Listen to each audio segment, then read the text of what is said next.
This is Umar Ahmed for IFL TV, proudly sponsored by Everlast.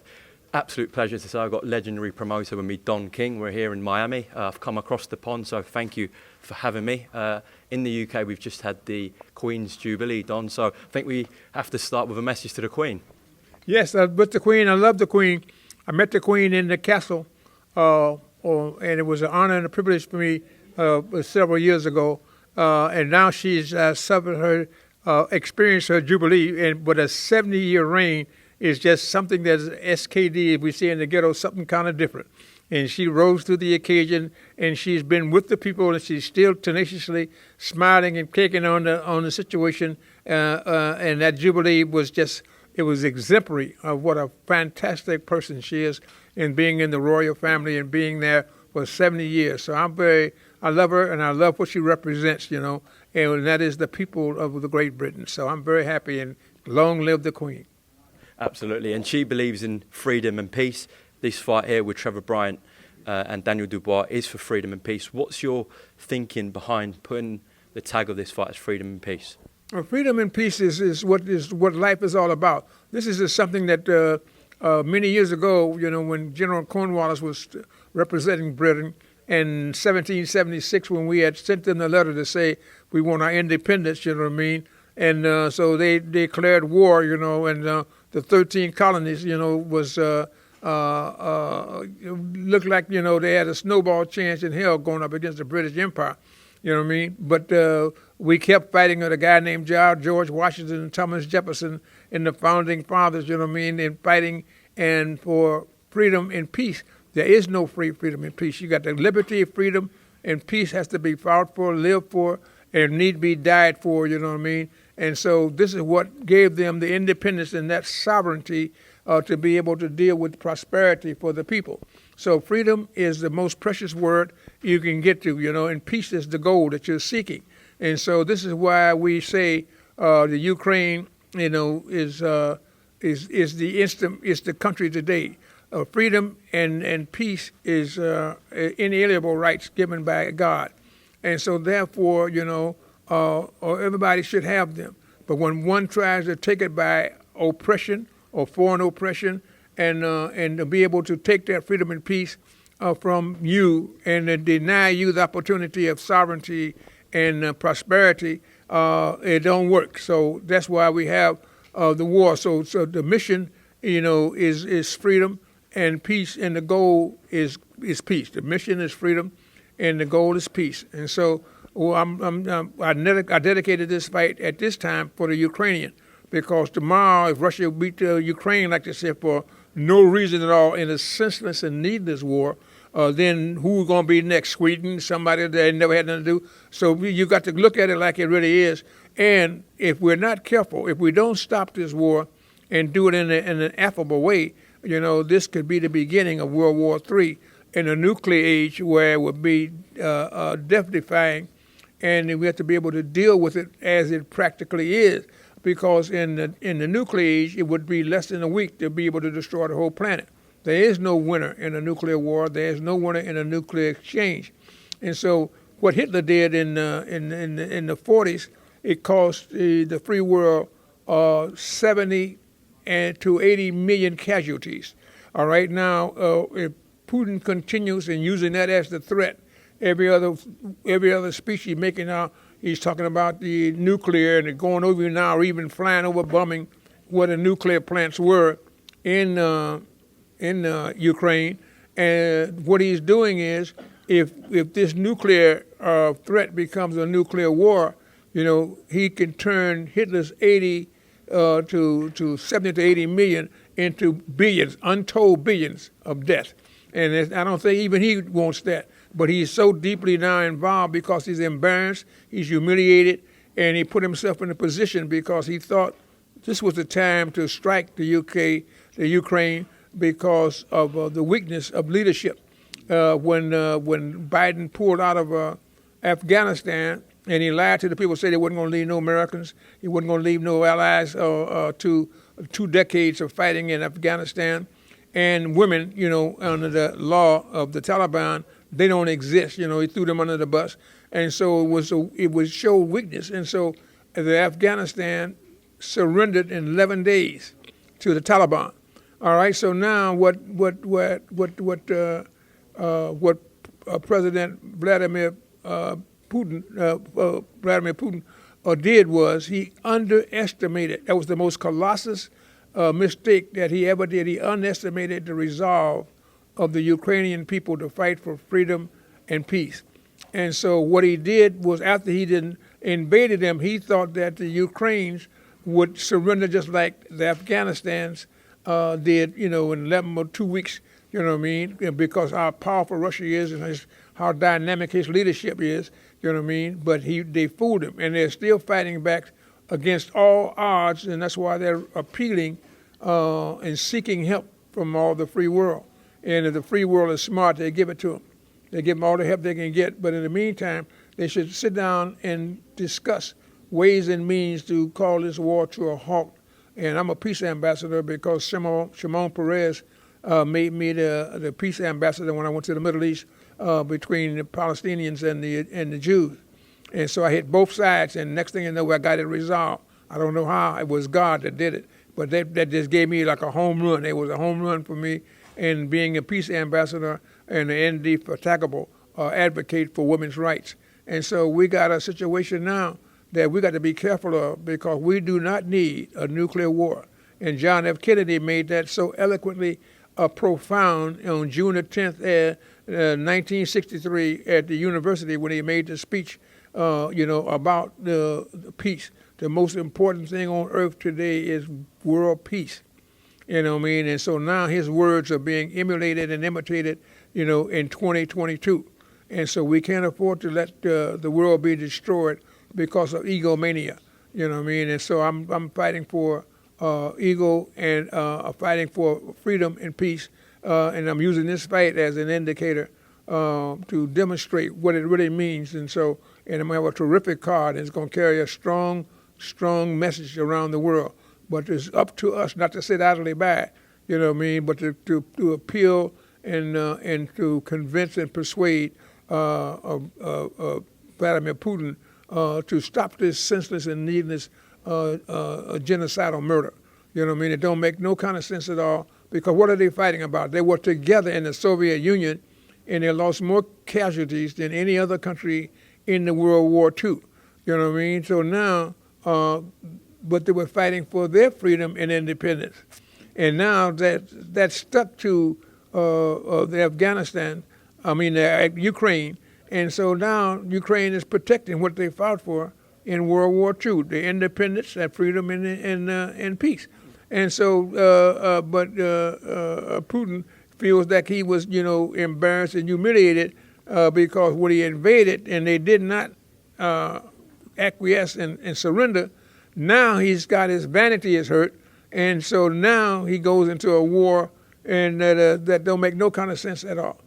You know what I mean? So that we are. We got criminals being killed, people indiscriminately without compunction or remorse every day. It don't make no kind of sense. And we as the free world must prevail upon this guy, Putin, because he is a brilliant man, because he ruled Russia for 24 years. I mean, he nowhere like the Queen for 70 years, but he got a 24-year right. He got a 24-year reign, but he got caught up in his own egotistical mania.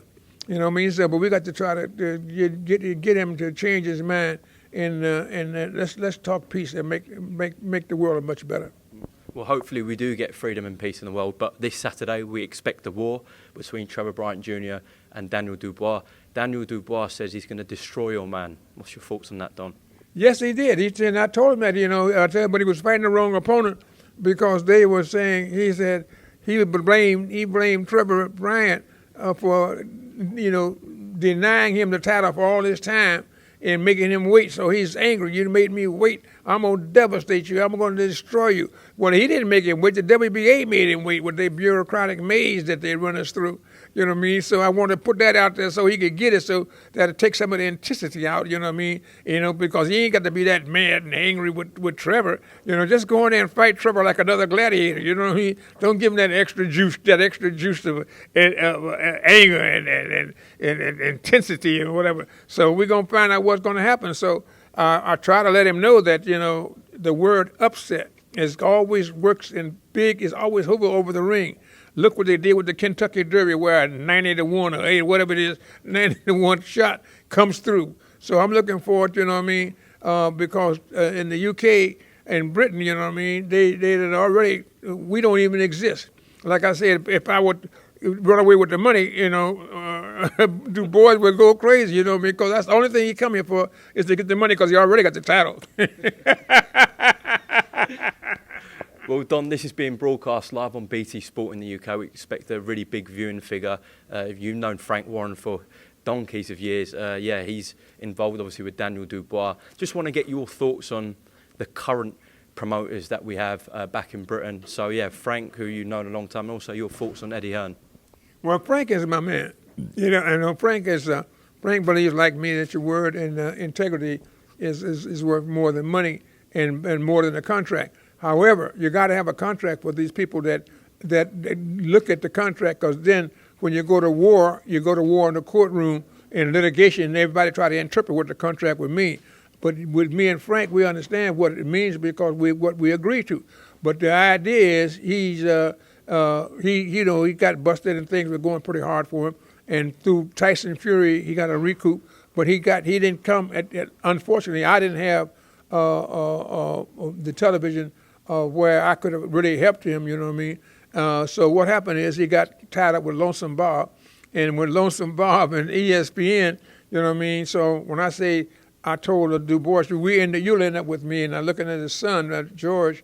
Francis. Yeah. So I wanted to make certain that they know they end up with me, but that I mean when Frank get tired of being over there with Lonesome Bob, he'll come on home to Papa Don, and so we'll be there. So I'm waiting on you, Frank, even if you do come and take my title and walk away with it, you know what I mean? And how long? Not long. You'll be back. Yeah, you've talked about Frank Warren there. Your thoughts on also Eddie Hearn? Eddie Hearn, I feel kind of sad for Eddie Hearn because Eddie Hearn is taking everybody's top quality guy. He's being a master of losing money, but more importantly, he loses the reputation of the gladiator that he has instead of extolling his virtue and putting him out there in front of the people so he could be lavishly praised and work, and that it would have a common goal where it could be with the people, for the people, and by the people. He puts them in a position where they lose. They lose all the luster that they had and how they really worked up and did it. And so, I can help Eddie, because I like Eddie. He's young. His daddy's the son of Barry. You know what I mean? So, heck, why are we going to be fighting? Why is he going to let jealousy and envy, push him to the hilt, you know what I mean, that he loses his balance and his sense of being, you know what I mean? Come on, Eddie. You know what I mean? Come on home, man. Let's do it together. You know what I mean? Because right now he's got a record where everybody he puts in, from Joshua all the way down to that, everybody he takes over with, they get him because they're good conversationalists, and he goes through the gesticulations with the fighters, and he goes out there and he hollers and screams and whatever, you know what I mean? But he don't think, and so therefore he finds himself in a situation that is not good, you know what I mean? And then the result of that is that the person that he be, the prima donna that he be pulling in, everybody go out to see and see him great, he loses that luster, because he makes mismatches with the guy. I begged him not to put that guy when he lost here in the United States, with the heavyweight. I said, fight. I was going to sacrifice Trevor. I said, fight Trevor. You know what I mean? But he refused to fight Trevor. And then he lost, in his first appearance in America. Against Andy Ruiz. Yeah. So he need to learn. You know what I mean? He'll be all right though. I'm pulling for you, Eddie. I'm pulling for you. You know what I mean? So Eddie, he'll come around. You know what I mean? So we'll see what happens at Matchroom. That's what they call this company, Matchroom. You know what I mean? Don, you've worked with the greatest heavyweights that have ever walked this earth: Muhammad Ali, Mike Tyson, Larry Holmes. The list just goes on. What are your thoughts on the current scene, specifically with Tyson Fury, Anthony Joshua, Alexander Usyk? I think they all are great. Anytime a fighter takes up those three steps, I think they're great, especially if they attain fame, acclaim, and affluence, and if they do it with their physical prowess, and their mental thinking and how to use that physical prowess, I think is just wonderful. You know, I'm very proud of any one of the fighters. They're brave, they're courageous. You know what I mean? They go in there and they do their thing, and they're not being promoted now. What they're being now is they're being bargained for. You know, just put out there wherever they can get, the promoter can get $2 because he don't want to work. He don't want to work for, promoting this guy and creating a people's champion in the stability, of manhood. You know what I mean? To teach the fighter, that he got obligations of accountability and responsibility, and not just go out there to knock somebody out, but to be able to give back to the community, to give back to the family, to give back to their country. That's why Yusuf was so impressive to me. And Yusuf, winning that fight, and he found his country, Ukraine, in the battle with England. He drops the title and goes home and joins the army to fight Russia. And so this is what I love about Yusuf. And so now they prevailed upon him to go back out and get in the boxing ring. But it wasn't his design. His design was fight for his country, fight for his people, fight for his family. You know what I mean? And so whatever he could have, would have, should have did, it didn't make no difference. I'm dedicating myself to pick up the arms and go out there and carry that bloodstained banner, against Russia. And so this is something that I'm very proud about of Yusuf. He's a great, great patriot as well as a great, great fighter. Don, just to close off, massive show for yourself here with Brian and Dubois, back in heavyweight picture you are. What would you say to all your critics in terms of the lawsuits you've gone through with fighters, etc., who are going to be tuning into this fight? What do you say to the critics of yourself out there? Well, I love you. I say, you're wonderful. You know what I mean? That's what makes me good, because of your criticism. If you was to adore me and adorn me with all type of sweetness and things, you know what I mean? Then I would become maybe come dazed and lazy and can't rise to the occasion. You know what I mean? But as long as you are critical of me, I got to outdo your criticism and to be able to rebound and make you feel, uneasy, uncomfortable, you know what I mean? And so you really are one of my great inspirers. You're a great motivator for me. So keep on keeping on, and let's work together.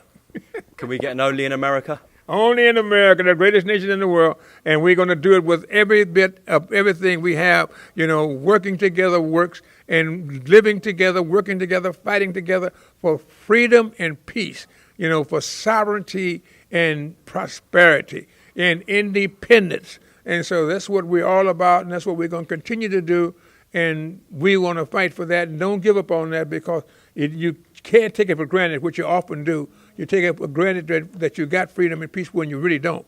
You know what I mean? So let us get the real freedom and peace where man can be able to deal with what is real and to do it in a manner, in a form, in a shape that will be, just what it is: freedom, peace, independence, and working together works. Show the flags to the camera, Don, if you can. Oh, yes. Get the flag. In the UK, baby.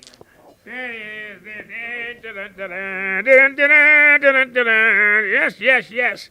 Oh, yes, I'm so excited. One land indivisible with liberty and justice for all. Don King, an absolute pleasure. Thank you very much for coming to IFL TV. Welcome, Team Everlast, to the Team Everlast Fitness app.